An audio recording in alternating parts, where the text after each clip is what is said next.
رحم اللہ من قرأ الفاتحہ۔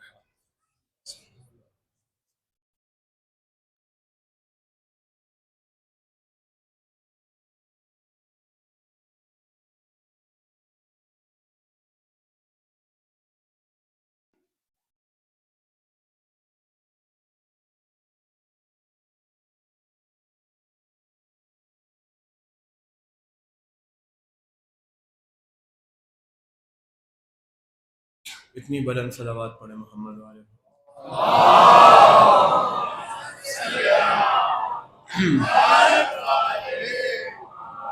جو لوگ باہر بیٹھے ہوئے اندر جگہ ہے، اگر آنا چاہے تو اندر تشریف لیں تاکہ بعد میں آنے والے مومنین کو مشکل نہ ہو۔ درود کا سہارا لیتے ہوئے باہر سے حضرات جو بیٹھے ہیں اگر کوئی شرعی عذر نہیں رکھتے تو اندر تشریف لیں۔ صلوات پڑھے محمد والے۔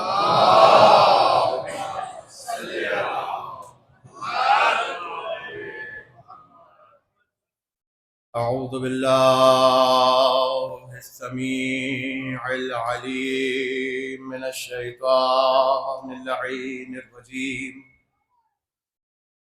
بسم اللہ الرحمن الرحیم۔ الحمد للہ علی ما نعم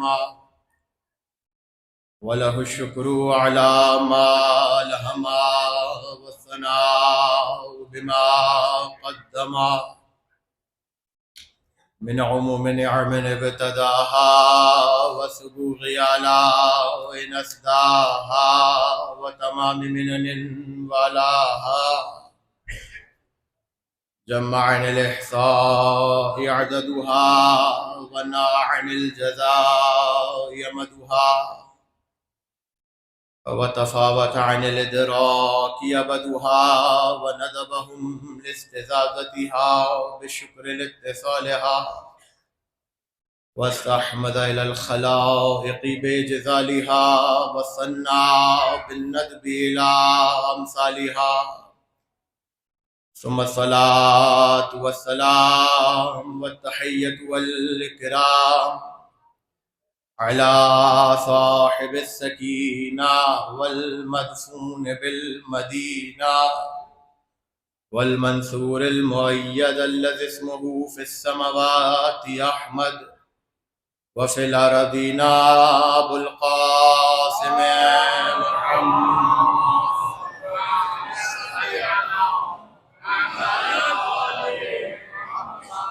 وأهل بيته الطيبين الطاهرين المعصومين المظلومين المنتخبين لا سيما حجة الله في أرضه وعين الله في خلقه ونور الله الذي يهتدي به المهتدون ويفرج به عن المؤمنين وغوث المستغيثين والملهوفين أعني الإمام المهدي من آل ياسين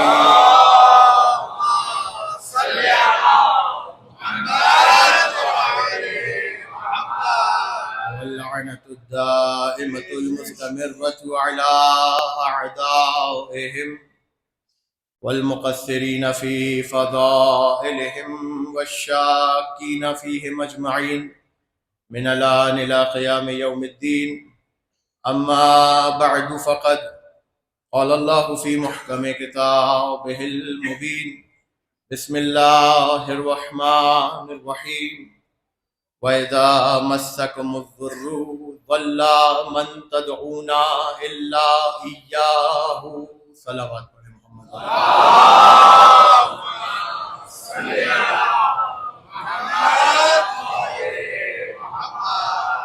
عشرہ محرم الحرام سن 1448 ہجری آپ حضرات بعنوان تسلسل ولایت الہیہ آج اس عشرے کی تیسری تقریر امام بارگاہ ناصر الرضا میں سماعت فرما رہے ہیں۔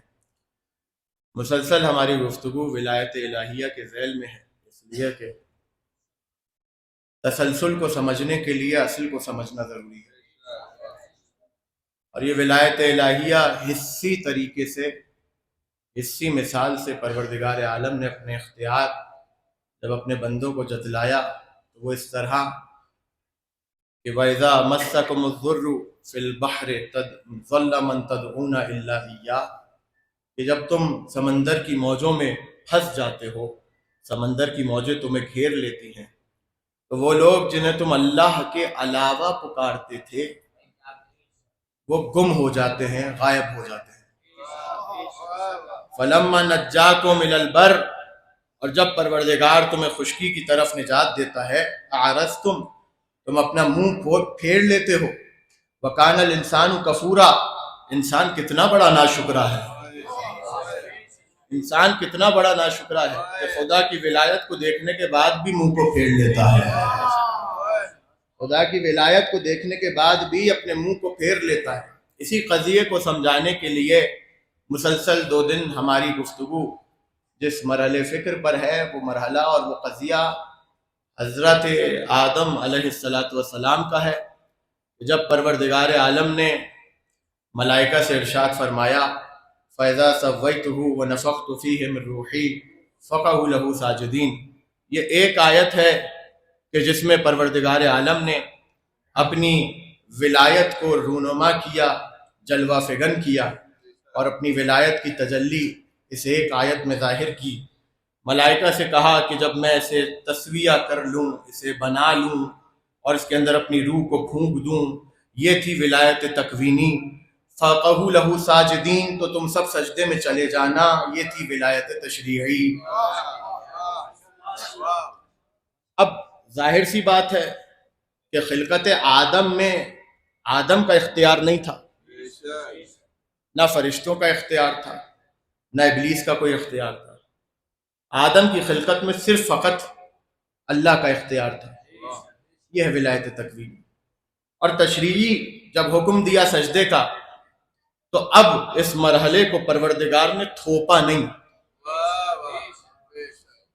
اس مرحلے کو خدا نے تھوپا نہیں، فَقَعُوا لَهُ ساجدین، امر کیا، حکم دیا کہ جیسے ہی روح پھونکوں تو تم سب سجدے میں چلے جانا۔ اب مرضی ہے کہ کوئی سجدے میں جائے تو نہ جائے، نہ جائے تو نہ جائے، یہ ہے ولایت تشریع۔ بات واضح ہو رہی ہے، یعنی کہ جہاں پر انسان کا بس نہ چلے وہ ولایت تشریعی ہے اور اس کا تعلق شریعت سے ہو جاتا ہے، جہاں پر انسان کا بس چلے وہ ولایت تشریعی ہے اور جہاں نہ چلے وہ ولایت تکوینی ہے۔ پھر اس کے بعد کل ہم نے گفتگو کی تھی کہ ولایت تشریعی کی کوئی تقسیم نہیں ہے، البتہ ولایت تکوینی کی 4 قسمیں ہوتی ہیں۔ جب ولایت تکوینی کی 4 قسمیں ہوتی ہیں تو ان میں سے بہت سی ایسی تقسیمیں ہیں کہ جسے بہت سے علماء مانتے ہیں، بہت سے علماء نہیں مانتے۔ جو نہیں مانتے ان کے پاس اپنی دلیل ہے، جو مانتے ہیں ان کے پاس اپنی دلیل ہے، لیکن یہ بات طے ہے کہ یہ ولایت تکوینی کی 4 تقسیمیں عقلاً محال نہیں ہیں، اور یہ قرآن سے بھی ثابت ہوگا اور احادیث سے بھی ثابت ہوگا۔ اور پھر کل ہم نے گفتگو کی تھی یہاں پر کہ ہم اس بات پر تو بحث ہی نہیں کریں گے کہ یہ ولایت الہیہ کس کے پاس ہے اور کس کے پاس نہیں ہے۔ آپ کہیں گے مولانا تو تسلسل کا نام کیوں دیا آپ نے؟ ہم اس پر بحث ہی نہیں کر رہے کہ یہ ولایت کس کے پاس ہے اور کس کے پاس نہیں ہے، ہماری بحث تو اس پر ہے کہ یہ ولایت کس کے پاس ہو سکتی ہے اور کس کے پاس نہیں ہو سکتی۔ ظاہر سی بات ہے ہم کہیں کہ یہ ولایت علی کے پاس ہے، آپ بولیں گے تو آپ اپنے امام کو آگے بڑھا رہے ہیں۔ ناموں میں یہی تو مسئلہ ہے، کچھ کہہ رہا ہوں بھائی، تقریر کا آغاز ہو چکا ہے۔ ناموں میں یہی تو مسئلہ ہے، ہم کہیں علی تو آپ کہیں کیوں، ہم کہیں حسن تو آپ کہیں کیوں، ہم کہیں حسین تو آپ کہیں کیوں، ہم کہیں علی ابن الحسین تو آپ کہیں کیوں، تو ہم اس کیوں کی بحث ہی سے نکل جاتے ہیں۔ اب یہ ثابت کرے کہ کون اس ولایت کو اٹھا سکتا ہے اور کون نہیں، اور جب یہ ثابت ہو جائے گا صفتوں کے ذریعے کہ کون اٹھا سکتا ہے کون تو کون نہیں، تو اب یہ بحث ہی نہیں ہوگی کہ علی کا نام آئے گا یا نہیں آئے گا، یا فلاں کا نام آئے گا یا نہیں آئے گا۔ جو مردے کو زندہ کرے وہی ولی ہے، جو نہ کرے وہ ولی نہیں ہے۔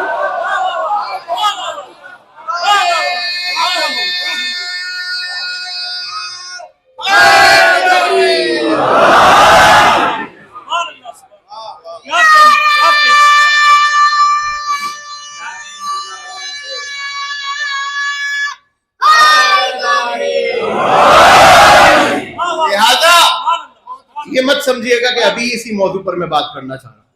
یہ تو آپ کے اذہان کو تیار کرنے کے لیے کہ آگے کی مجلسوں میں کیا گفتگو ہماری رہے گی. آج اسی منزل کو، جس منزل پر ہم 2 دن سے چل رہے ہیں، اسی منزل کو میں آگے بڑھا رہا ہوں. اس لیے کہ ابھی قضیہ آدم کے 2 مرحلے باقی ہیں کہ جہاں سے ولایت الہیہ سمجھ میں آئی. پہلا مرحلہ جو پہلی مجلس میں آپ کے حوالے کیا، وَإِذَا سَوَّيْتُهُ وَنَفَخْتُ فِيهِ مِن رُوحِي فَقَعُوا لَهُ سَاجِدِينَ.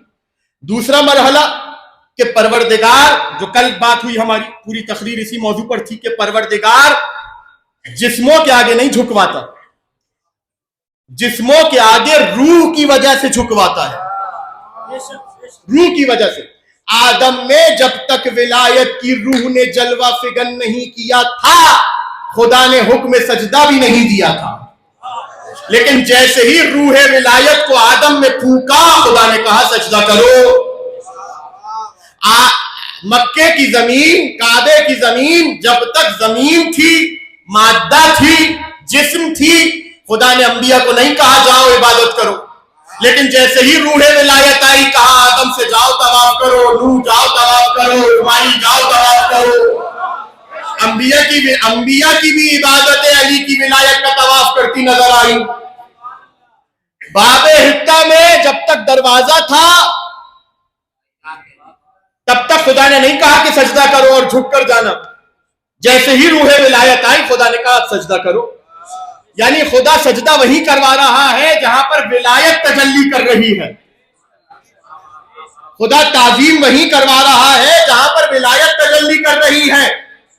اب مجھے نہیں معلوم یہ جملہ آپ کیسے سنیں گے، لیکن آپ کی توجہات کو اپنی طرف مبذول کروانے کے لیے جملہ آپ کے حوالے کر رہا ہوں. جہاں پر ولایت تجلی کرے گی، مثل ملائکہ سر جھکیں گے. پھر کہہ رہا ہوں جملہ، جہاں پر ولایت تجلی کرے گی، مثل ملائکہ سر جھکیں گے. اب یہ ہمارا اختیار نہیں ہے. اگر علی کی ڈیوڑی پر ہمارا سر جھک رہا ہے تو ولایت نظر بھی تو آ رہی ہے.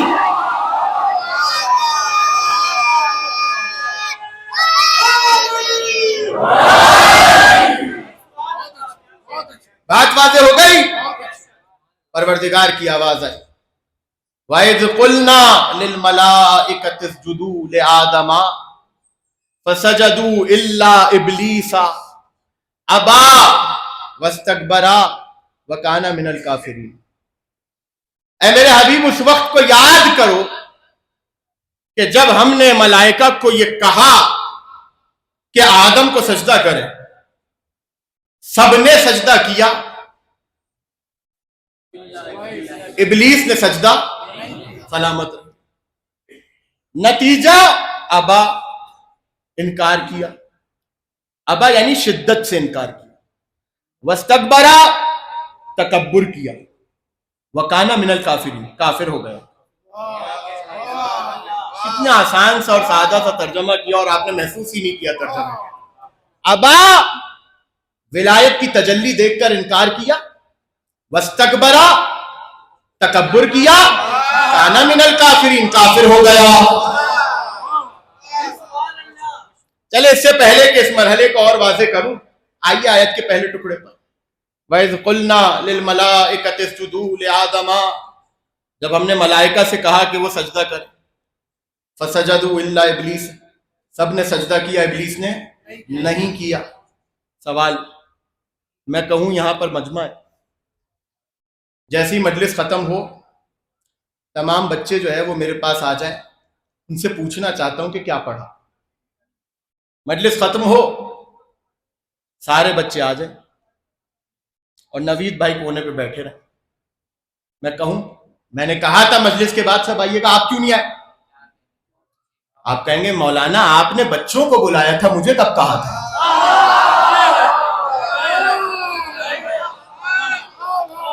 آپ سلامت رہیے، جوان میرے ساتھ ہے یہاں پر جتنے بیٹھے ہیں، میرے ساتھ رہیے گا، ایک ایک جملے پہ بتاتے رہیے گا کہ بات آپ تک پہنچے. نوید بھائی کہیں گے مولانا آپ نے بچوں کو بلایا تھا، اذیان ہو گیا، کیا ہو گیا آپ کو؟ بچوں کو بلایا تھا، میں بچہ تھوڑی ہوں، بچہ ہوتا تو آ جاتا. یعنی میرا نوید بھائی سے سوال کرنا ابس، کیونکہ حکم ہی نہیں دیا تو سوال کیوں کر رہا ہوں؟ سلامت رہیے، آواز رہیے. حکم ہی نہیں دیا، خدا کسی چیز کا سوال اس وقت تک نہیں کرتا جب تک اس کا حکم نہ دے دے. تو حکم تو ملائکہ کو ہوا تھا, یہ ابلیس کی چھترائی کیوں لگ رہی ہے؟ بت رہی حکم تو ملائکہ کو ہوا, یہ ابلیس کی چھترول کیوں لگ گئی بھائی؟ کیوں نہیں سجدہ کیا؟ کہہ دے اچھا ابلیس بھی آگے سے بڑھ کر یہ نہیں کہہ رہا تو نے مجھے کہا کب تھا, یہ بھی نہیں کہہ رہا آگے سے بڑھ کر, دلیل دے رہا ہے نا خیر منہ خلقتنی من نار وخلقتہ من طین, میں اس سے بہتر ہوں, مجھے آگ سے خلق کیا, اس سے مٹی سے خلق کیا. دلیل دے رہا ہے, کہہ دیتا مجھے حکم کب دیا. اس کا مطلب یہ ہے کہ بین السطور اور پس پردہ کوئی تو ایسی بات ہے, ایسا مجمع ہو تو بھی نظر چاہے پڑھ لے, بین السطور کوئی تو سلامت, بین السطور پس پردہ کوئی تو ایسی بات ہے جو اللہ نے چھپائی ہے. کیوں چھپائی ہے؟ تاکہ تم غور کرو, تاکہ تم فکر کرو, عقل کے گھوڑے دوڑو. افلا یتدبرون القرآن ولو کان من عند غیر اللہ لوجدوا فیہ اختلافا کثیرا. اے میرے حبیب یہ قرآن میں غور و تدبر کیوں نہیں کرتے؟ کیا یہ نہیں دیکھتے کہ اگر یہ قرآن کسی غیر خدا کی طرف سے ہوتا تو اس میں ایک نہیں, دو نہیں, بہت سے اختلاف پایا جاتا. تو پروردگار یہ مرحلہ کیا ہے؟ حکم دے رہا ہے ملائکہ کو, سوال کر رہا ہے ابلیس سے, اور ابلیس بھی آگے سے دلیل دے رہا ہے, یہ نہیں کہہ رہا کہ تو نے مجھے کہا کب تھا. ابلیس تو جن ہے نا, فرشتہ تو نہیں ہے. کہہ دیتا بھائی میں فرشتہ تھوڑی ہوں, مجھے کہا کب تو نے, یا تو اگر الگ سے کہتا تو میں کر دیتا, یا پھر دلیل دیتا جو بھی بات ہے. تو اس کا مطلب بدرمیان میں کوئی تو ایسی چیز ہے کہ جو دیکھنی پڑے گی. وہ کیا ہے؟ تو علماء نے یہاں پر لکھا, ایسا نہیں ہے کہ یہ سوال میں آج ممبر سے اٹھا رہا ہوں, یہ پہلے بھی اٹھ چکا ہے. علماء نے کہا کہ ملائکہ سے سوال کرنے کے بعد اور حکم سجدہ دینے کے بعد ابلیس کی پکڑ اس لیے ہوئی کہ ملائکہ صرف فرشتوں کو نہیں کہتے. پہلا جواب جو انہوں نے دیا, ہر وہ شے جو عرش کی مکین ہو وہ ملک ہے, کیونکہ ابلیس اس وقت عرش پہ رہتا تھا اس لیے ملائکہ میں تھا اور حکم اس کے اوپر بھی آیا. پھر ایک علماء کا گروہ آگے بڑھا, انہوں نے کہا نہیں, ملائکہ کہتے تو فرشتوں ہی کو ہیں, ابلیس ملائکہ میں شامل نہیں ہے. تو پھر کیا ابلیس, بس ایک جملہ کہوں گا اور بات آپ منقلب ہو جائیں گے, فوراً سمجھ جائیں گے بات کو, یقین ہے مجھے اس بات کا. ابلیس ملائکہ میں تو نہیں تھا. پھر ان سے سوال ہوا, جب ملائکہ میں نہیں تھا تو چھترول کیوں ہو رہی ہے, پکڑ کیوں ہو رہی ہے؟ اس لیے کہ اگرچہ ملائکہ میں نہیں تھا, آپ ابلیس کو جا کے پڑھے تو کون تھا ابلیس؟ کوئی چھوٹا موٹا آدمی تھوڑی تھا بھائی, ہزاروں سال خدا کی عبادت کرنے والا, عالم توحید, عالم ربانی. اگر کسی کو ان القابات پر اعتراض ہے تو ثابت بھی کر دوں گا آگے کسی مجلس میں یا آج.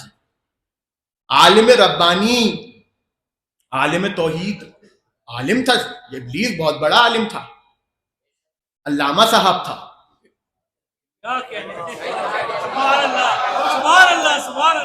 بھائی دیکھیں, ہر علامہ فرشتہ تو نہیں ہوتا نا.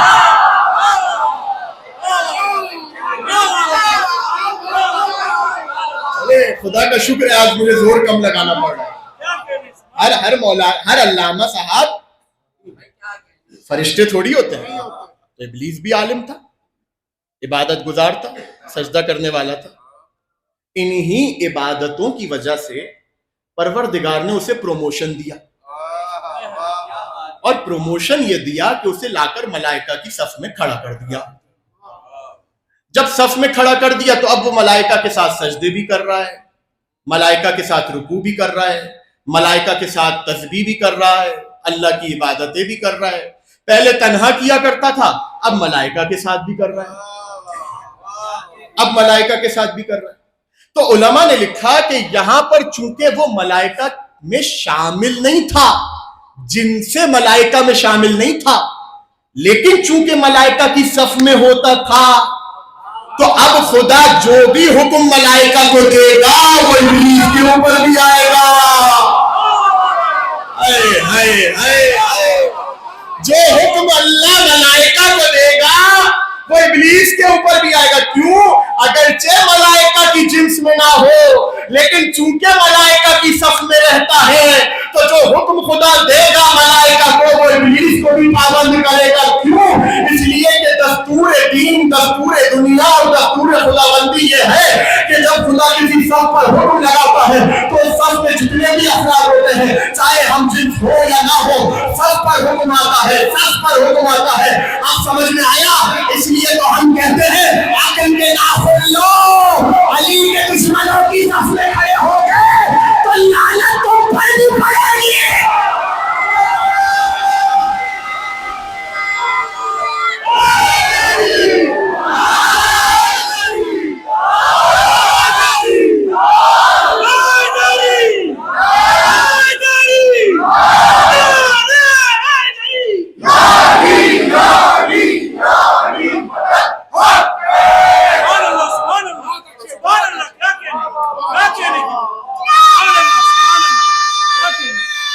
آخری بندے تک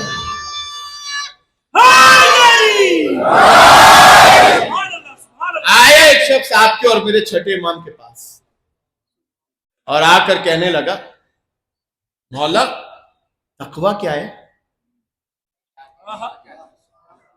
دیکھیں اتنی تربیت تو آپ کی ہے کہ اگر مولوی بتائے تقویٰ کیا ہے اور مولا بتائے تقویٰ کیا ہے تو آپ مولا ہی کی بات کریں.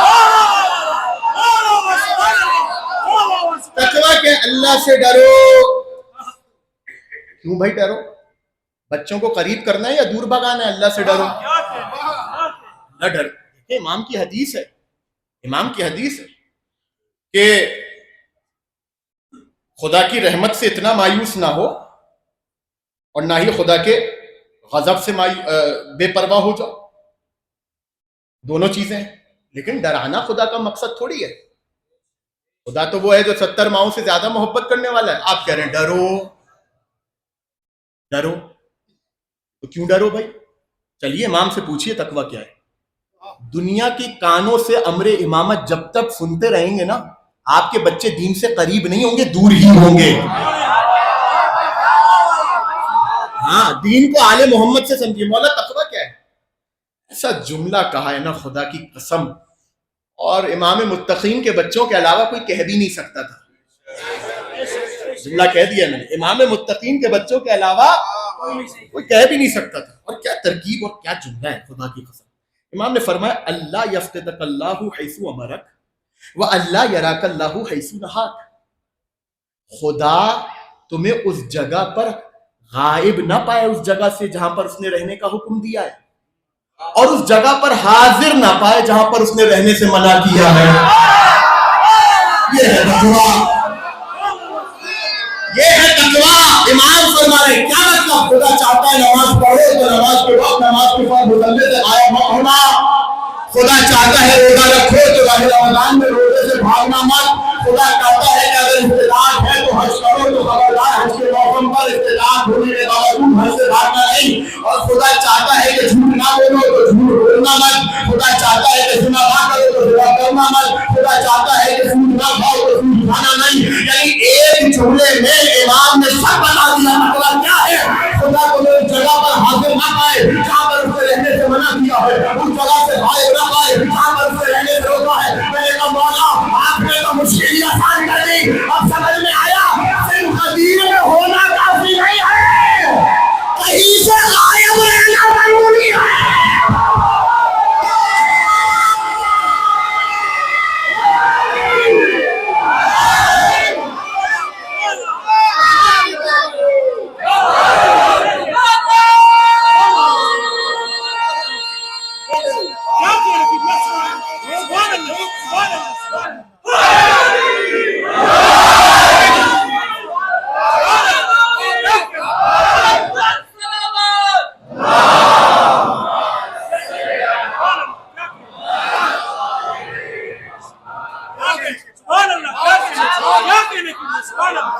بات ابلیس سے شروع ہوئی تھی، علی کے دشمن پر آ کر رک گئی. علی کے دشمن پر آ کر رک گئی. چلے ایک جملہ آپ ارادہ تو نہیں تھا لیکن اب اگر اجازت دے رہے ہیں آپ. ٹھیک ہے، آل محمد نے صرف تولا نہیں سکھایا ہے ہمیں، تبرہ بھی سکھایا ہے. تو جو لوگ یہ کہتے ہیں جو ہو گیا چھوڑیں اب، مجھے سمجھ میں نہیں آتا ان کی رشتہ داری کیا لگتی ہے.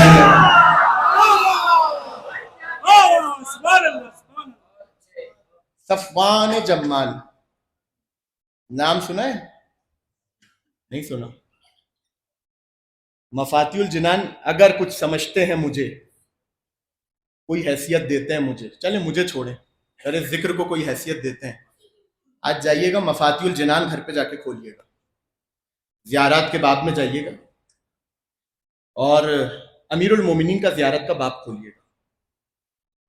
وہاں پر جو امیر المومنین کی زیارت ہے چھٹے امام سے، امیر المومنین کی زیارت چھٹے امام نے دریافت کی ہے، منکشف کروائیے لوگوں کو، یہ سب معلوم ہوگا. امیر المومنین کی قبر کو مخفی رکھنے کا حکم تھا جب تک حکومت چلی نہیں جاتی اور دوسری نہیں آ جاتی. بڑی احتیاط سے کہہ رہے. تو چھٹے امام کے دور میں جب وہ حکومت ختم ہوئی اور دوسری حکومت آئی تو امام اپنے ساتھ ایک صحابی کو لے کے گئے جس کا نام تھا صفوان جمال. یعنی امام کے تمام صحابیوں میں یہ پہلا صحابی ہے جس نے امام کے ساتھ پہلی مرتبہ علی کی قبر کی زیارت کی ہے. چلیں اور آپ کو اس امر کی سنجیدگی سے اگر واقف کروں، کیونکہ اگلا جو روایت کا جملہ ہے نا اس کو سمجھانے کے لیے یہ بتانا بہت ضروری ہے. علی کی قبر چھٹے امام کے دور تک آل محمد کے اسرار میں سے ایک راز تھا. آل محمد کے رازوں میں سے ایک راز تھا. اس راز کو امام نے منکشف کیا سب سے پہلے جس پر، وہ ہے صفوان جمال. قدر و قیمت پتہ چلی صفوان جمال کی. اب مجھے انصاف سے بتائیے کوئی چھوٹا آدمی ہے صفوان جمال؟ سب سے پہلے علی کا، آل محمد کے رازوں میں سے ایک راز علی کی قبر مطہر، سب سے پہلے جس کے سامنے امام منکشف کر رہے ہیں وہ ہے صفوان جمال. چھٹے امام کا دور گزرا، ساتویں امام کا دور آیا. صفوان جمال چھٹے امام کا بھی صحابی ہے اور ساتویں امام کا بھی صحابی ہے. امام کے پاس بیٹھا ہے. اتنے میں امام نے فرمایا یا صفوان کل شیء منک حسن جمیل ما خلا شیئا واحدہ. اے صفوان ہمیں تیری ہر چیز بہت پسند ہے. امام کہہ رہے ہیں خدا کی قسم آج اگر یہ تمغہ امام ہم میں سے کسی کو دے دینا خوشی سے مر جائے تو کم ہے. ہمیں تمہاری ہر چیز بہت پسند ہے. صفوان نے کیسے پر تولے ہوں گے اڑنے کے لیے. ہائے ہائے، لسان اللہ الناطق کہہ رہا ہے، روح اللہ کہہ رہا ہے، نفس اللہ کہہ رہا ہے، عین اللہ کہہ رہا ہے کہ ہمیں تمہاری ہر چیز بہت پسند ہے، بہت پسند ہے، بہت اچھی ہے تمہاری ہر چیز، بہت جمیل ہے، بہت خوبصورت ہے صفوان، مگر ایک چیز کے. ہائے ہائے، جتنے پر تولے تھے نا صفوان میں ایک سیکنڈ میں راکھ ہو گئے. اتنا بڑا صحابی ہے صفوان، اتنا بڑا صحابی ہے. جب امام اتنے بڑے صحابی کو عقیدے کے معاملے میں کھاتے میں نہیں لا رہے تو آج منبر پہ بیٹھے ہوئے مولوی کو کیا کھاتے میں لا رہے ہیں؟ صفوان جمال کل شیء منک حسن جمیل ما خلا شیئا واحدہ. ایک چیز ہمیں تمہاری نہیں پسند، ایک چیز. صفوان گھبرا گیا، جسم میں لرزت آ رہی ہو گیا، مولا کیا چیز ہے وہ؟ کہا جمال کیوں کہتے تھے ان کو جمال؟ اب شیعہ مجمع کو کون سمجھانے بیٹھے اور کون بلا وجہ بات کو لمبا کرے. جمال اسے کہتے ہیں جو جمل اونٹ کو کرائے پر دیتا ہے. اب جمل بھی بتانے کی ضرورت ہے آپ کو؟ شیعہ مجمع کو تو جمل نہیں بتانا چاہیے نا. جمل کہتے ہیں اونٹ کو. سبحان اللہ سبحان نہیں اللہ پتا سبحان تھا. اللہ سبحان اللہ. جمل کرائے پر دیا کرتا تھا، اونٹ. تو امام نے کہا کہ یہ بتا ابھی تو نے اپنا اونٹ کسے کرائے پر دیا؟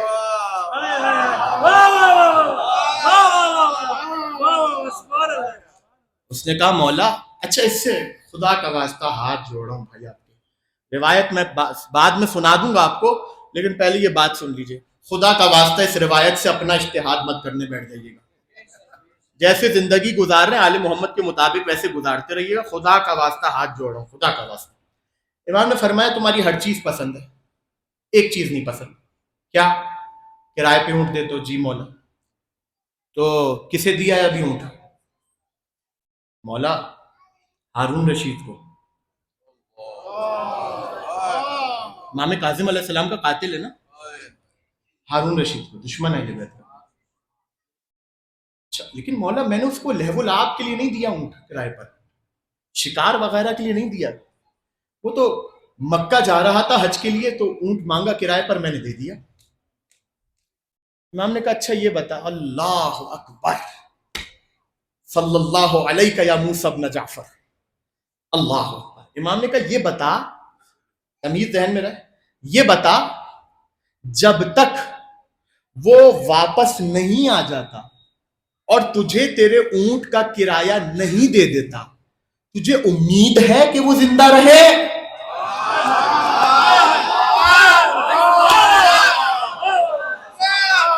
تجھے امید ہے کہ وہ زندہ رہے؟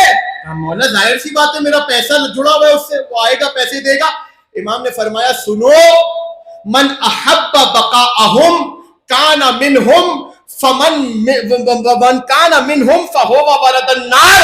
جو ہمارے دشمن کے زندہ رہنے کی امید رکھے وہ انہی میں سے ہوتا ہے اور انہی کے ساتھ جہنم میں جائے گا.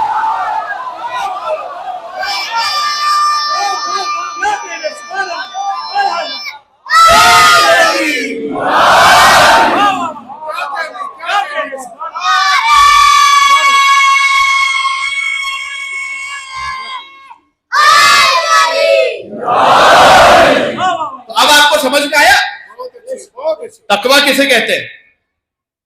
کتنا ضروری ہے خدا کے دشمن سے بیزاری. آئیے اس آیت کی طرف. ابلیس کے اوپر بھی حکم آیا. کیوں؟ صف میں کھڑا تھا. رحمت آئے گی تو رحمت بھی ملے گی، عذاب آئے گا تو عذاب بھی ملے گا، حکم آئے گا تو حکم بھی ملے گا. یعنی جس صف میں ہو اس صف کا حکم تمہارے اوپر بھی ہے. سب کو حکم دیا سجدے کا، ابلیس نے نہیں کیا. اور کیا؟ اچھا سجدہ نہیں کیا الگ بات، ابا، انکار کیا. اور صرف یہ بھی نہیں کہا کہ میں سجدہ نہیں کروں. خلقتنی من نار وخلقتہ من طین، تو نے مجھے آگ سے خلق کیا ہے، اسے مٹی سے خلق کیا ہے. انا خیر منہ، میں اس سے بہتر ہوں. باقی آپ کے ذہن میں ابا، یعنی ولایت الہیہ جب ظاہر ہوئی، ابا، اس نے انکار کیا. اور صرف انکار نہیں کیا، قیاس کر کے انکار کیا، دلیل بنا کر انکار کیا. سمجھ میں آیا آپ کو؟ جہاں پر خدا کی ولایت آ جائے، جہاں پر خدا کی ولایت ظہور کرے، وہاں پر اگر کوئی ابا کرے، ابا تکبر کرے، کانا من الکافرین، وہ کافر ہو جائے گا. اب یہاں پر بھی بحث ہے کانا من الکافرین. عربی جاننے والے اگر کوئی ہیں تو وہ تائید کر دیں گے اس بات. کانا کیا ہے؟ افعال ناقصہ. کبھی اس کا ترجمہ ماضی کا ہوتا ہے، کبھی حال کا ہوتا ہے، سارا کے معنی میں. یعنی وہ تھا ہی کافر، ایک ترجمہ. وہ ہو گیا کافر، دوسرا ترجمہ. اب سوال یہ ہے کہ اگر وہ تھا ہی کافر تو ملائکہ کی صف میں کیوں رکھا؟ اور چلے یہ ترجمہ نہ بھی مانے، آپ قرآن کے ترجموں کو اٹھا کر دیکھیے، ہر ترجمہ آپ کو کہیں نہ کہیں آپ کو ترجمے کا فرق ملے گا. کیوں یہ فرق مل رہا ہے؟ بھائی ہر کوئی اپنے حساب سے، اپنے علم کے حساب سے ترجمہ کرتا ہے. اچھا یہ جو ترجمہ آپ قرآن کا پڑھتے ہیں نا، لطیف نقطہ آپ کے حوالے کر، یہ جو ترجمہ آپ قرآن کا پڑھتے ہیں یہ قرآن نہیں ہے. قرآن وہ عربی کی عبارتیں ہیں جو آپ کے سامنے لکھی ہوئی ہیں. یہ ان عربی عبارتوں کا ترجمہ ہے، قرآن نہیں ہے. قرآن آپ بغیر وضو اردو ترجمے کو ہاتھ لگا سکتے ہیں، لیکن قرآن کی عبارت کو ہاتھ نہیں لگا سکتے. تو ان ترجموں میں اختلاف کیوں ہوتا ہے؟ اسی وجہ سے ایک مثال تو ابھی آپ کے سامنے دے دی میں نے. کانا ماضی کے لیے بھی استعمال ہوتا ہے، کہیں شاذ، اور کہیں پر سارا حال کے لیے بھی استعمال ہوتا ہے. تو دو ترجمے ہو جائیں گے، ایک یہ کہ وہ تھا ہی کافر، اور ایک یہ کہ وہ کافر ہو گیا. تو جس کا جتنا علم ہے قرآن اور عربی کے متعلق اور تاریخ اور تمام چیزوں کے تفسیر کے متعلق، وہ اس مطابق قرآن کا ترجمہ کرتا ہے. ایسا کیوں نہیں ہوتا کہ پوری امت جمع ہو اور قرآن کا ایک ہی ترجمہ چھپے؟ نہیں مولانا، یہ ہو نہیں سکتا. کیوں نہیں ہو سکتا؟ علماء آپس میں راضی نہیں ہوں گے. وہ ان سے کوفی بصری سے اختلاف رکھتے ہیں، بصری کوفی سے اختلاف رکھتے ہیں. بصری اپنے مطابق قرآن کا ترجمہ کرتے ہیں، کوفی اپنے مطابق قرآن کا ترجمہ کرتے ہیں. یعنی ایک بات تو پتہ چل گئی، اگر قرآن کافی ہوتا تو ترجمہ بھی ایک ہی ہوتا. اگر قرآن کافی ہوتا تو ترجمہ بھی ایک ہوتا. قرآن کے ترجموں کا مختلف ہونا اس بات کی دلیل ہے کہ قرآن کافی نہیں ہے. یہاں تک تو بات سمجھ میں آ گئی. اب یہ دو ترجمے ہیں کہ وہ کافر ہو گیا یا وہ پہلے سے کافر تھا. اب ان دونوں ترجموں کو اگر مان لیا جائے تو دونوں کو ماننے کے بعد مشکل حل ہو سکتی ہے. اجازت دے تو آپ کے سامنے بیان کروں. وہ کافر ہو گیا. دیکھیں کوئی بھی اچانک کافر نہیں ہوتا ہے، کہیں نہ کہیں دل میں کفر پنپ رہا ہوتا ہے، کہیں نہ کہیں دل میں کفر پنپ رہا ہوتا ہے. امتحان کے بعد پتہ چلتا ہے کہ اس کا کفر کتنا پنپا، کتنا پروان چڑھا، اور اب اس کی زبان پر کس طرح جاری ہو رہا ہے. ورنہ خدا کو کیا ضرورت امتحان لینے کی؟ کیا خدا نہیں جانتا کہ کون کتنا پانی میں ہے؟ جانتا ہے نا، تو پھر امتحان کیوں لے رہا ہے؟ امیر المومنین علی ابن ابی طالب علیہ السلام نے ارشاد فرمایا،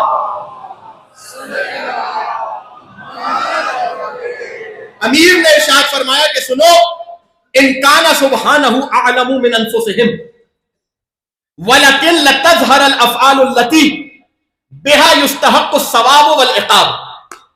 امام نے فرمایا سنو، اللہ لوگوں کا حال ان سے بہتر جانتا ہے کہ کون کتنے پانی میں ہے، لیکن امتحان اس لیے لیتا ہے تاکہ اندر کا جو دل ہے، قلب کی جو حالت ہے، وہ باہر آئے اور ایسے انسان افعال انجام دے کہ جس کے بعد وہ یا تو عذاب کا مستحق ہو سکے یا ثواب کا.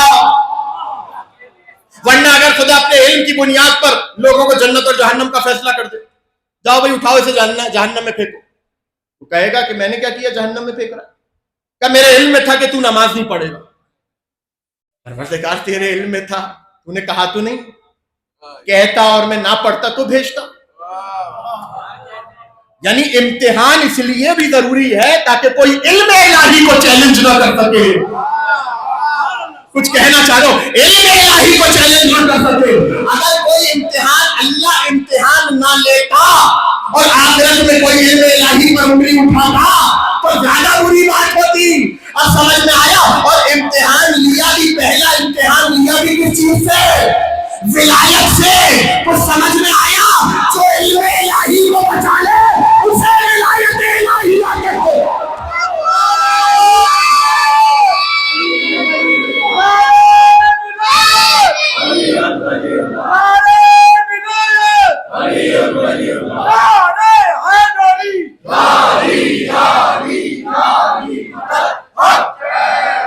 بات واضح ہو گئی؟ یہ ہے ولایت الہیہ کا ظہور. ابا، انکار کیا، واستکبرا، تکبر کیا، خود کو بڑا سمجھا، کان من الکافرین، کافر ہو گیا. دیکھیں مسئلہ عبادتوں کا نہیں ہے، مسئلہ ہے تکبر کا. توجہ توجہ. کیوں انکار؟ اور یہ تکبر جانتے ہیں کیا ہے؟ کفر خفی ہے. انسان تکبر کس بنا پہ کرتا ہے؟ لوگ میرے محتاج ہیں، لوگ تو اللہ کے محتاج ہیں. فقر اللہ ہی معتبر ہے نا، خدا کی جانب محتاجگی ہی معتبر ہے. ہاں بالوسیلہ خدا نے کسی مخلوقات کو ایک دوسرے کا محتاج بنائے، لیکن خیر میں. اور توجہ کیجیے گا، جہاں انسان کے دل میں تکبر آئے نا اور وہ یہ سوچے کہ میں بہت بڑا ہو گیا ہوں، یعنی خدا کے مقابلے پہ لا کے کھڑا کر رہا ہے خود کو، کان من الکافرین، کافر ہو گیا، ابا واستکبر وکان من الکافرین، کافر ہو گیا، کافر ہو گیا، کافر ہو گیا، دلیل کے ساتھ انکار کر رہا ہے، خدا کے امر کے آگے دلیلیں دے رہا ہے، خدا کے امر کے مقابلے میں قیاس کر رہا ہے، کافر ہو گیا۔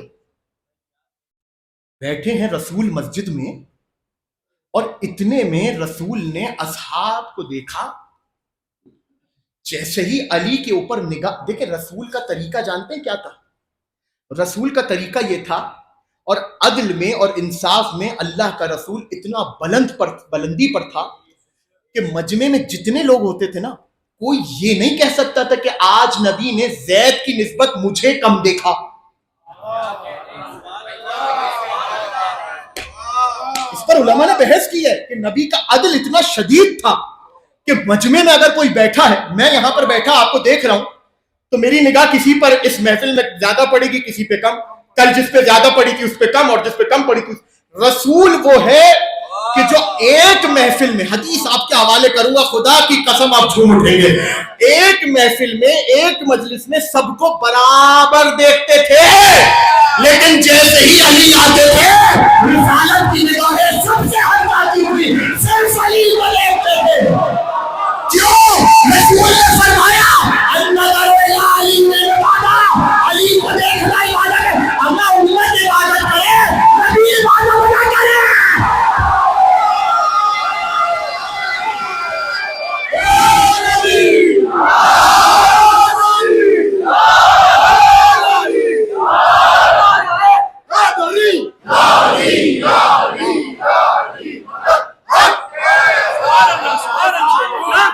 امت عبادت کرے۔ جملہ ابھی آپ نے تو داد دے دی اور آپ تھک بھی گئے ہوں گے، اور اب یقیناً آپ کو 5-6 منٹ کا ریسٹ چاہیے اگلا نعرہ اور اگلی داد دینے کے لیے، ہے ایسا؟ تو پھر بلا توقف جملہ آپ کے حوالے کر دو۔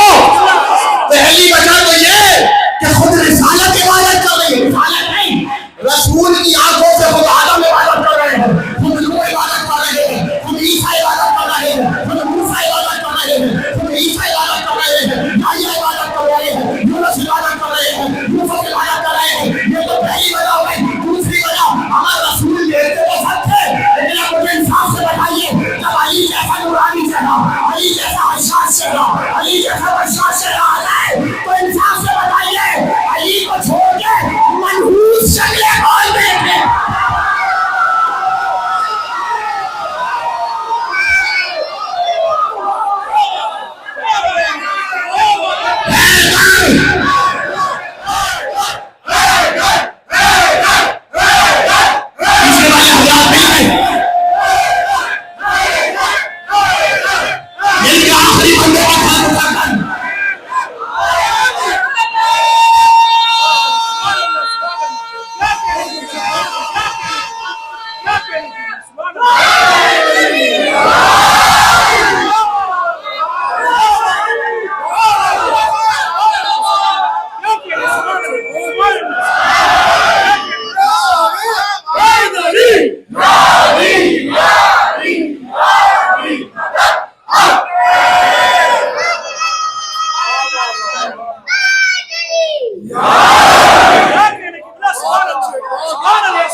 اتنی بلند صلوات بھی پڑھے محمد والے محمد۔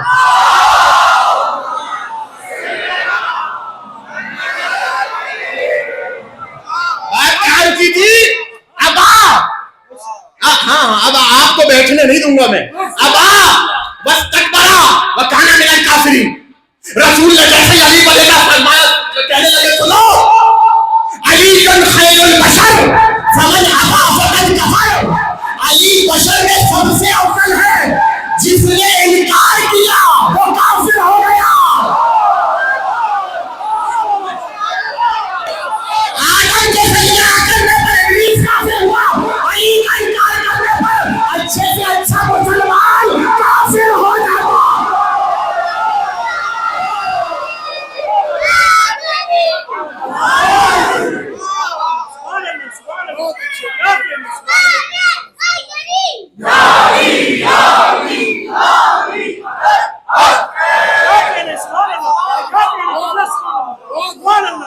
علی خیر البشر من ابا فقط کفر. علی خیر بشر. ابا، یہ ابا وہی ہے جو آیت میں شدت سے انکار، اور صرف انکار نہیں، دلیلیں بھی دے رہا ہے. کچھ بھی نہیں سمجھے آپ، دلیلیں بھی دے رہا ہے. نہیں علی تو بہتر نہیں ہو سکتے، فلاں بہتر ہیں. دلیل کیا ہے؟ نماز پڑھی تھی. نمازوں پہ اگر فضیلت ملنے پڑی تو آپ سے بڑا مسلمان تو ابلیس ہوا.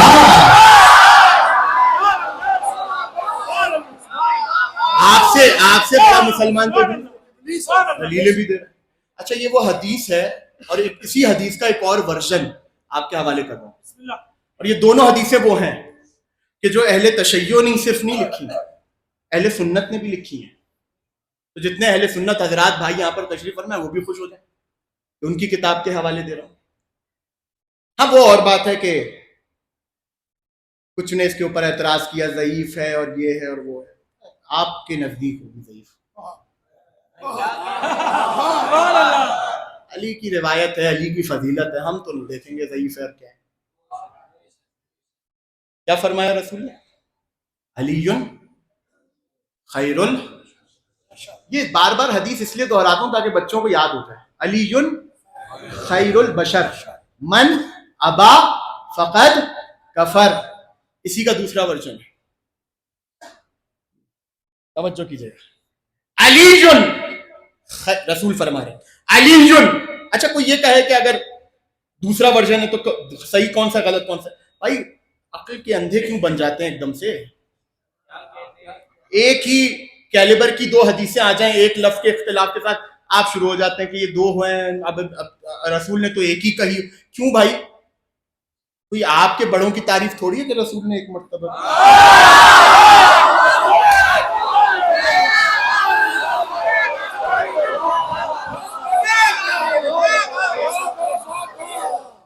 رسول نے تو پوری زندگی علی کی فضیلت بیان کرنے کا کوئی موقع جانے ہی نہیں دیا.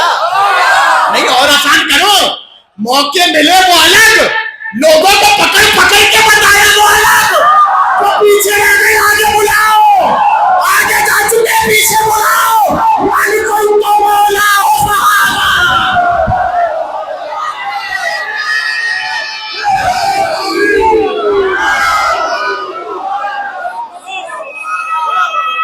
بہت اچھے کی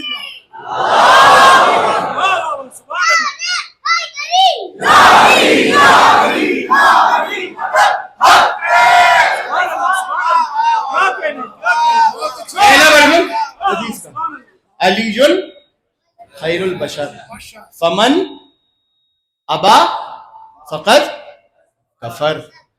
دوسرا ورژن رسول نے فرمایا کسی اور موقع پر علی خیر البشر ومن شک فیہ فقد کفر.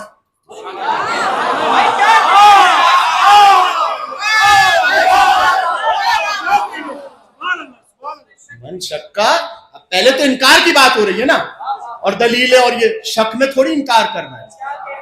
شک کر رہے ہو ہے بھی یا نہیں،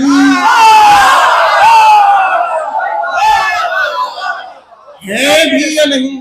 اس نے فقط کفر. چلو فارغ ہو گئے، جاؤ.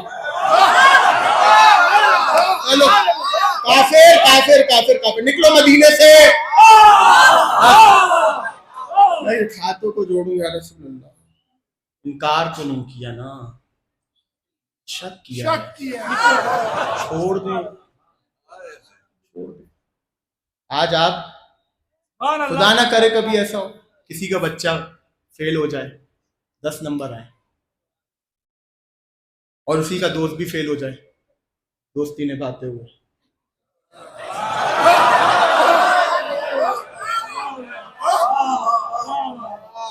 اس کے 35 نمبر آئے. باپ کو غصہ آ گیا، پہنچا اسکول. یہ آپ نے کیا کیا ہے بھائی؟ تو کیا کیا ہے؟ میرے بچے کو فیل کر دیا. کہاں؟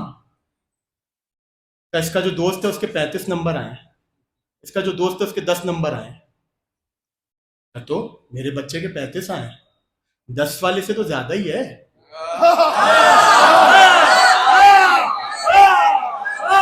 10 والے سے تو 25 نمبر زیادہ ہی لیے ہیں.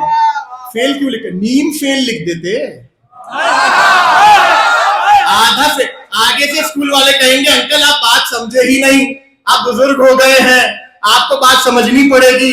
ہمارے یہاں پاسنگ نمبر ہے 40. اگر ایک بھی کم ہوا تو وہ فیل کہلائے گا. یہ فرق نہیں کرتا کہ 10 ہو یا 25 ہو یا 35 ہو. اب سمجھ میں آیا علی کے معاملے میں پاسنگ نمبر ہے یقین. اگر ایک قدم بھی پیچھے ہوئے کافر ہو جاؤ گے.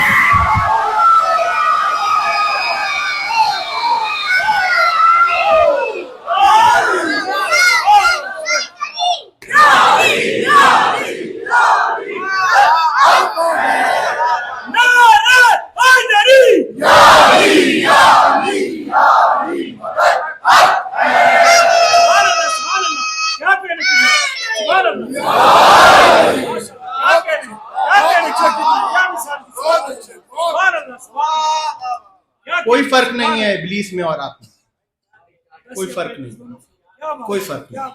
ہاں یہ ہو سکتا ہے کہ ابلیس سے بھی آپ 2 ہاتھ آگے نکلے. کیوں ابلیس نے آدم کا انکار کیا تھا, علی کا نہیں کیا تھا.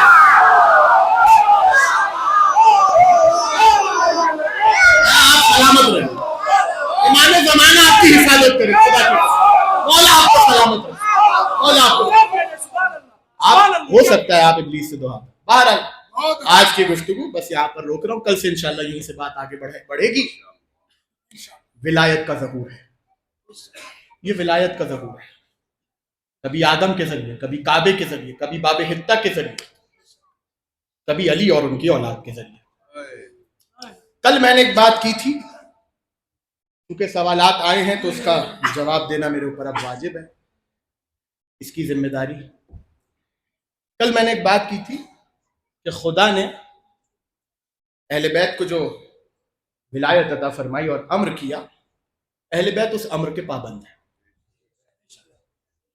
امام حسین کا کربلا جا کر شہید ہونا, یہ میں آپ کو اور واضح کرتا چلوں, کیونکہ اب سوال اٹھا ہے, ارادہ نہیں تھا, لیکن اب چونکہ بات آئی ہے تو اصول کافی میں ایک پورا باب ہے, اور وہ باب یہ ہے کہ امام اپنی شہادت کا وقت, اپنی شہادت کی جگہ اور اپنے قاتل کو جانتا ہے.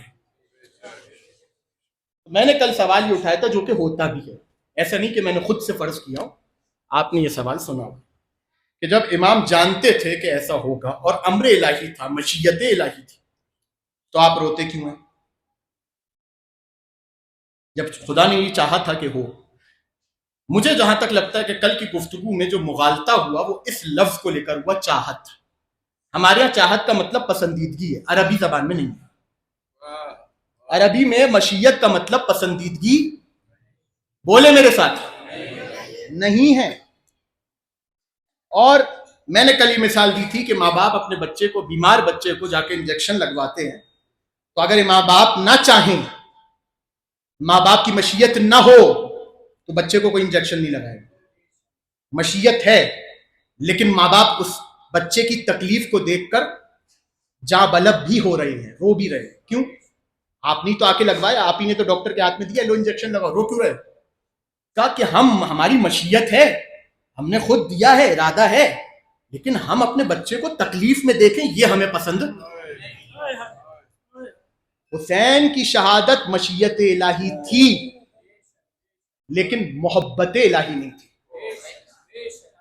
اور آسان کروں, اگر کسی کو اگر ابھی بھی اشتباہ ہے, قرآن کی آیت سن لیجیے.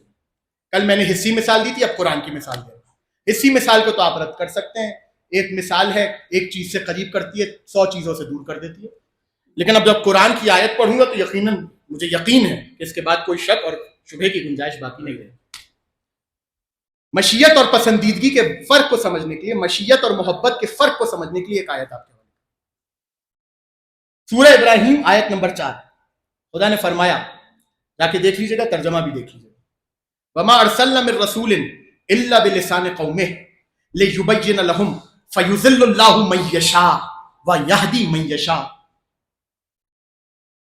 کوئی رسول ایسا نہیں ہے کہ جسے ہم نے نہ بھیجا ہو مگر یہ کہ جہاں بھیجا وہاں کا زبان والا بنا کر بھیجا.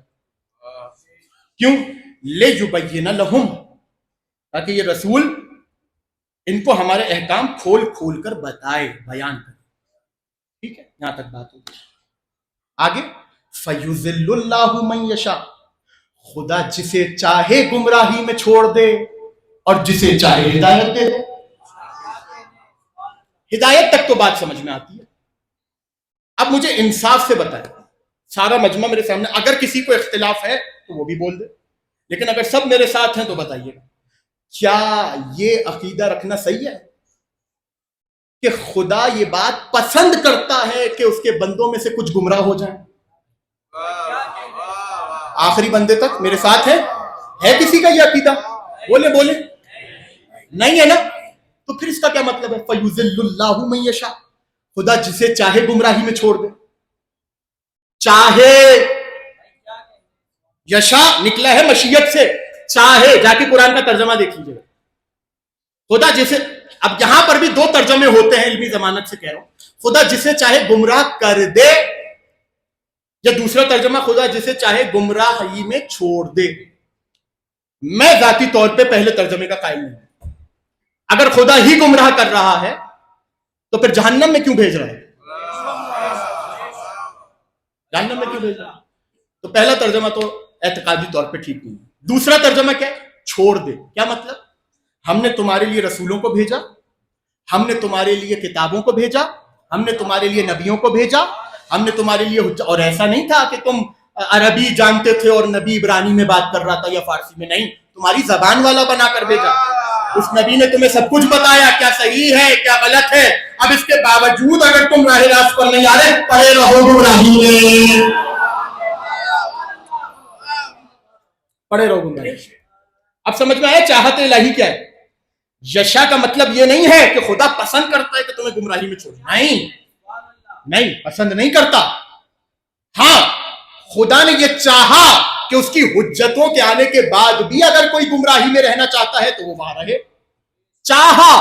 لیکن اگر ابھی بھی کوئی ان گمراہیوں سے نکل کے ہدایت کی طرف آنا چاہتا ہے, یہ خدا کو پسند ہے. سمجھ میں آ گیا پسندیدگی اور چاہت کا فرق؟ سارے مجمع کو سمجھ میں آ گیا. اب آئیے اس حدیث کی طرف جو میں نے کل آپ کے حوالے کی تھی. کیوں گئے حسین کربلا جب پتا تھا کہ قتل کر دیے جائیں گے؟ چھٹے امام سے سوال ہوا, بصائر و درجات. امام نے فرمایا امر الہی کی وجہ سے, حکم الہی کی وجہ سے, علم الہی کی وجہ سے خدا نے امر کر رکھا تھا, خدا نے قضا کر رکھی تھی, فیصلہ کر رکھا تھا. اچھا, خدا نے فیصلہ کر رکھا تھا, علم الہی میں تھا کہ یہ سب ہوگا. علم الہی میں تھا اس لیے نہیں ہوا. آپ ایک استاد سے پوچھیں کہ 1 مہینے بعد آپ کے 10-15 بچوں کے امتحان ہیں بورڈ کے, بتائیے کون پاس ہوگا کون نہیں. وہ کہے گا یہ پاس ہو جائے گا, یہ پورے نمبر لے گا, یہ اتنے نمبر لے گا, یہ فیل ہو جائے گا. اور جس کو کہیں فیل ہو جائے گا وہ فیل بھی ہو جائے. تو آپ استاد کا گریبان پکڑ لیں, آپ نے کہا نا فیل ہو جائے گا, دیکھیں وہ آپ کی وجہ سے, میری وجہ سے نہیں. میں 10 سال سے ان بچوں کو پڑھا رہا ہوں, مجھے پتا ہے کون کتنے پانی میں کیا کر سکتا ہے کیا نہیں. یہ ہے علم الہی. خدا جانتا تھا کہ جہاں امت رسول کا اور آل رسول کا دامن چھوڑے گی کربلا وبا ہوگی. مشیت الہی میں یہ چیز تھی, امر الہی میں یہ چیز تھی, لیکن خدا نے اس کو پسند نہیں کیا تھا کہ ایسا ہو. محکمہ موسمیات کہہ دے کل بارش ہوگی, اول تو ایسا ہوتا تھا میں کہ وہ کہے اور ہو جائے, لیکن اگر ہو جائے تو آپ یہ کہیں گے محکمہ موسمیات نے کہا تھا اس لیے ہو گئی. محکمہ موسمیات کے علم میں وہ شواہد تھے جو بتا رہے تھے کہ کل بارش ہوگی اور ہو گئی. لیکن اللہ کا علم جو ہے وہ قطعی ہے. یہاں پر قدرت الہی بھی داخل ہو جاتی ہے. ان کا علم تھا, پورے شواہد تھے کہ ہو جائے, لیکن نہیں ہوئی. یہ ہے اللہ کی قدرت کہ خدا نے شواہد ظاہر کر کے بارش کے پانی کو سلب کر لیا کہ اب نہیں کریں گے, جاؤ. لیکن خدا کے علم کے اوپر کوئی قدرت تو نہیں ہے جو خدا کے علم کے اوپر حاوی آ جائے. خدا جانتا ہے اس بات کو. بہت آسان الفاظ میں کوشش کر رہا ہوں آپ کو سمجھانے کی. خدا یہ بات جانتا ہے کہ بعد رسول جو ہوا, علی اور اولاد علی کے ساتھ ظلم ہوا, علی کوفے میں شہید کیے گئے, کربلا ہونی ہے حسین, اور اگر سر نہ کٹایا تو دین اسلام نہیں بچ پائے گا. عقیدہ نہیں بچ پائے گا، توحید نہیں بچ پائے گی، نبوت نہیں بچ پائے گی، رسالت. لہذا حسین ہم چاہتے ہیں کہ یہ تمام چیزیں بچیں. حسین نے کہا پروردگار میں سر دینے کو تیار ہوں، میں اپنی اولاد قربان کرنے کو تیار ہوں. لیکن کیا خدا یہ چاہتا بھی تھا؟ خدا یہ پسند بھی کرتا تھا؟ نہیں پسند کرتا تھا. تبھی تو قاتلان حسین پر لعنت کر رہے ہیں. تبھی تو قاتلان حسین کے لیے خدا نے جہنم کے عذاب کو اور نچلے ترین پست ترین اسفل السافلین کو تیار کر رکھا ہے. مجھے اطمینان ہو جائے کہ آپ یہ بات سمجھ چکے ہیں. اگر سب یہ بات سمجھ گئے ہیں تو جتنا سمجھے ہیں اتنی بلند درود پڑھیں محمد علیہ.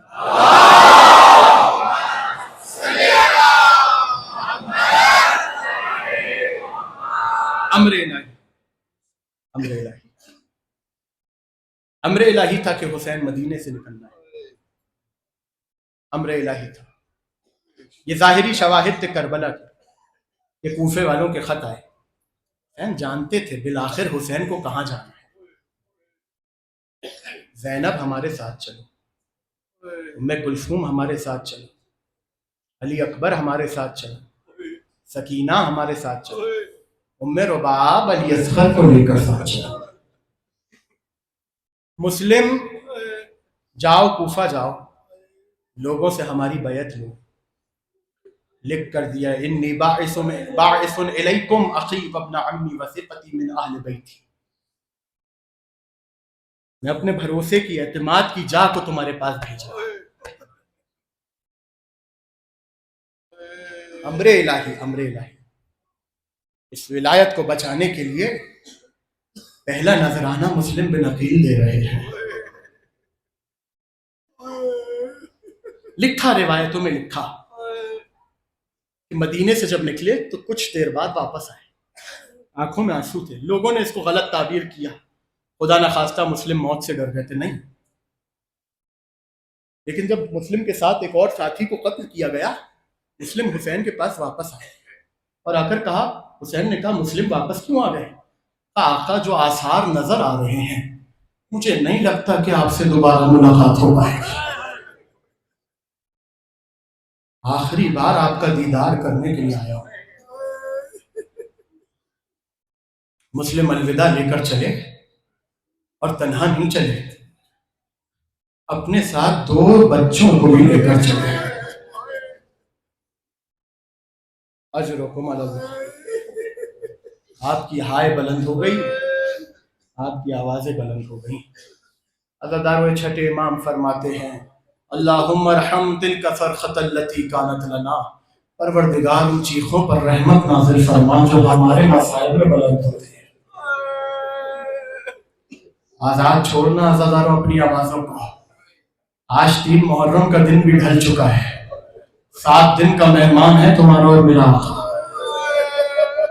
آج حسین کو مسلم کا پرسہ دینے بیٹھے ہو نا. مسلم کوفہ پہنچے، امر حسین پر مسلم نے سب کی بیعت لی. خدا کی قسم عظمت و عصمت مسلم کو ثابت کرنے کے حسین کا یہ جملہ بہت ہے. میں اپنے اعتماد کی انی باعث الیکم، میں مبعوث کر رہا ہوں تمہارے درمیان مسلم کو. سب کی بیعت لی. ایک وقت ایسا آیا کہ نماز ظہر تک جب مسلم نماز پڑھا رہے تھے تو پیچھے صفوں پہ صفیں کھڑی تھی، لیکن جب عصر کی نماز کے لیے مسلم نے پیچھے دیکھا تو 7-8 لوگ کھڑے ہوئے تھے. کرفیو لگ چکا تھا، کوئی مسلم کا ساتھ نہ دے. مسلم نے کہا کہ تم بھی کیوں کھڑے ہو، اپنی جان بچاؤ اور چلے جاؤ. اہل بیت نے شہادت کے لیے کسی کو پابند نہیں کیا. زیادہ اللہ اکبر. مسجد سے نکلے، عقیل کا بیٹا کبھی ایک دروازے پر جاتا، کبھی دوسرے دروازے پر جاتا. جو لوگ گئے ہیں کوفہ اور جو نہیں گئے، پروردگار بار بار ہم سب کو زیارت نصیب فرمائے. مسجد کوفہ کے سامنے ایک علاقہ ہے. مسلم پوری رات اس علاقے میں بھٹکتے رہے کہ کوئی اپنے گھر میں پناہ دے دے. اور جانتے ہیں کیوں؟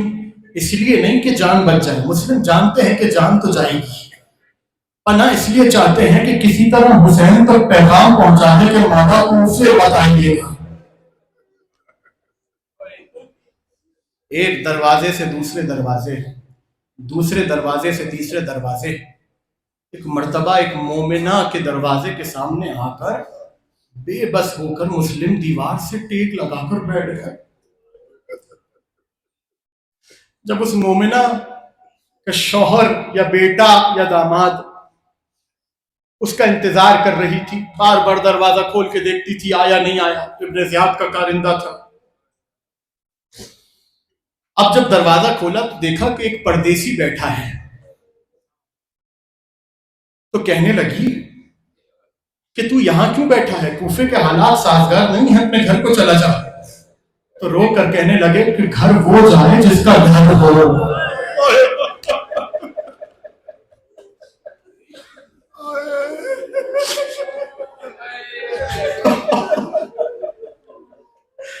کہ تیری باتوں سے مجھے بڑا عجیب لگ رہا ہے، مجھے بتا تو کون ہے؟ تو رو کر کہنے لگے یہ بتا کیا تو رسول کا کلمہ پڑھتی ہے؟ ہاں میں رسول کی چاہنے والی ہوں. علی کا کلمہ پڑھتی ہے؟ کہاں علی کو ولی مانتی ہو؟ کہا سن میں اسی علی کا بھتیجا مسلم ابن عقیل ہوں. اگر مومنہ تھی نا، مومنہ تھی. جیسے ہی علی اور عقیل کا نام آیا، مسلم سے کہنے لگی آپ جلدی سے میرے گھر آ جائیں، میں آپ کو کھانا دوں گی، میں آپ کو پانی دوں گی. ایک حجرہ خالی کیا. مسلم رات بھر حجرے میں عبادتیں کرتے رہے، مصروف عبادت رہے. اداکاروں سوئے نہیں ہیں. پانی تو آیا لیکن نہیں معلوم کہ مسلم نے پیا یا نہیں پیا. تاریخ یہاں پر خاموش ہے. لیکن جیسے ہی فجر کی نماز پڑھ کر فارغ ہوئے، مسلم نے سنا کہ گھر کے باہر سے گھوڑوں کے ٹاپوں کی آواز آ رہی ہے، لشکر کے گھوڑوں کے ٹاپوں کی آواز آ رہی ہے، تلواروں کی جھنکار کی آواز آ رہی ہے. مسلم مسلح سے کھڑے ہوئے، کمر بستہ ہوئے، پٹکے کو باندھا، زرا کو پہنا، سر پر لگانے کو لگانا، تلوار سے نیام سے تلوار کو نکالا. جیسے ہی مسلم کو اس حالت میں دیکھا، ایک مرتبہ تو آگے آ گئی اور ایک سپر بن کے کھڑی ہو گئی. مسلم مجھے شرمندہ نہ کرے، میں آخرت میں فاطمہ کو جواب دوں گی.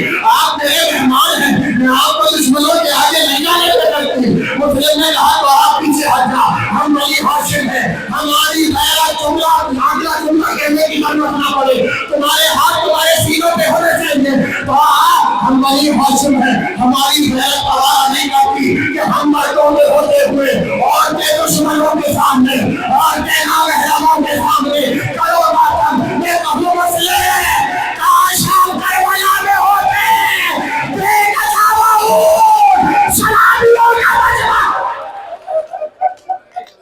اجرکم اللہ. روتے رہنا والا اپنی آنکھوں کو بڑا رکھنا. قریب ہو رہے ہونا عاشور کے دن سے آخری منزل پر تمہاری گریے کی آوازیں خدا میں بلند رہی چاہیے. تلوار نکالی، علی کا شیر، عقیل کا شیر، ہاشم کا شیر. ایک مرتبہ دوسرے کے سر پر پھنسا رہا تھا، سروں کو ہوا میں اڑاتا جا رہا تھا، جسموں کو ہوا میں اڑاتا جا رہا تھا. لوگ حیران تھے، جنگ رسائی میں ہو رہی ہے، مسلم کے قتل کا شیر کہیں نہیں رہے ہیں. ایک مرتبہ جب کوئی بھی مسلم کے ہاتھ نہ لگ پا رہا تھا، ایک مرتبہ سر نکل گیا. لشکر کو دیکھو، اس نے کہا ایک مسلم تم سے کم نہیں ہو رہا. ایک مرتبہ حارث کہنے لگا اس محمد ابن اشد کہنے لگا ابن زیاد تو نے پوچھے کہ کسی دنیا بختار سے لڑنے نہیں بیٹھا ہے، یہ بنی ہاشم کا خون ہے، یہ علی کا خون ہے، یہ علی کا خون ہے. ایک مرتبہ لشکر آتا رہا. ابن زیاد نے کہا کثرت لشکر اس کا حل نہیں ہے، اگر یہ یہاں پر سارا لشکر غائب ہو جائے تو کربلا میں عباس کے لیے کیا ہوگا؟ اگر مسلم کو گھیر کرنا ہو، مسلم کو فریب ہو. ایک بڑا خدا تھا، اس کے اندر پتھر ڈالے گئے، اوپر سے چھال کو بچھایا گیا. ایک مرتبہ مسلم پر حملہ کرتے ہوئے دھکیلتے ہوئے اس گڑھے کے قریب آئے. مسلم گڑھے دیکھے، اداکاروں یہ کہیے ہے یہاں مسلم کا بیٹا تھا، کسی نے تیر مارے، کسی نے نیزے مارے، جس کے ہاتھ میں کچھ نہ تھا اس نے پتھر اٹھا ماتم ماتم ماتم پیروں کے سنو. کسی کو میں انتظار نہ کرتا، رسی علی گئی، مسلم کو گھسیٹا گیا، دربار لے کر جا رہے ہیں. جیسے ہی دربار پہنچے ایک مرتبہ کسی نے کہا سلم الامیر، مسلم امیر کو سلام کرا. مسلم نے کہا میرا کوئی امیر نہیں سوائے حسین کے، کوئی امیر نہیں سوائے حسین کے. مسلم کی آنکھوں سے آنسو جاری ہوئے، رونا شروع ہوئے. کسی نے پوچھا مسلم کیا موت سے ڈر گئے ہو؟ کہا نہیں، موت سے ڈر کے نہیں رو رہا ہوں. کہا پھر رو کیوں رہے ہو؟ کہا میں یہ سوچ کے رو رہا ہوں کہ میں یہ بات جانتا ہوں حسین مدینے سے اکیلے نہیں نکلے، علی و بطول کی بیٹیاں بھی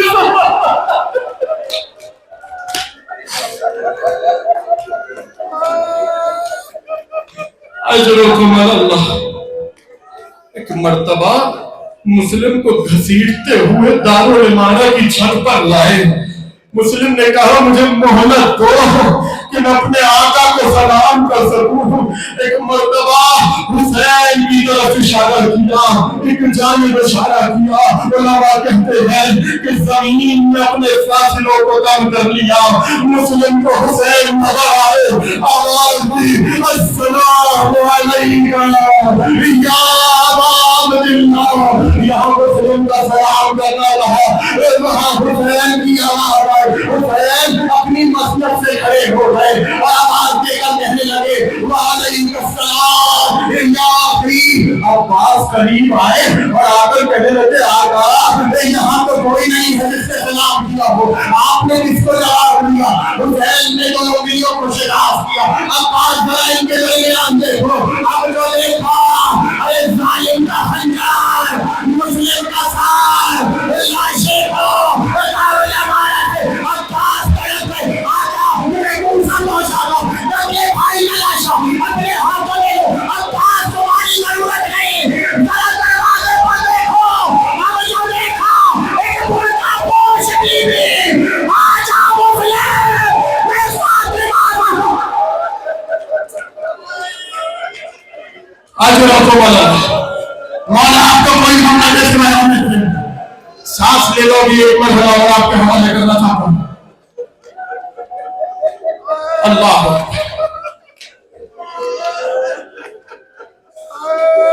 حسین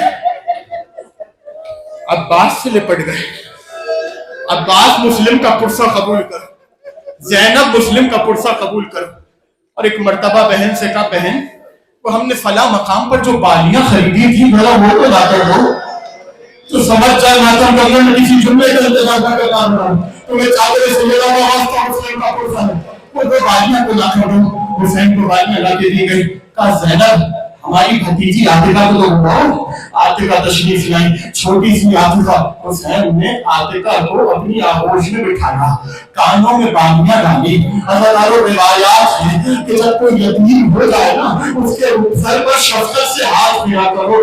حسین نے عاتقہ کے سر پر ہاتھ پھیرا، ہاتھ پھیرا. ایک مرتبہ عاتقہ نے کہا انداز مجھے آج نظر آتا، اس پیار سے دل ہے میرا زخمی ہوا چاہتا. ارے کوفے سے بہت دور سفر کر گئے بالا، جو آپ نہیں کہتے ہیں کہ مر گئے.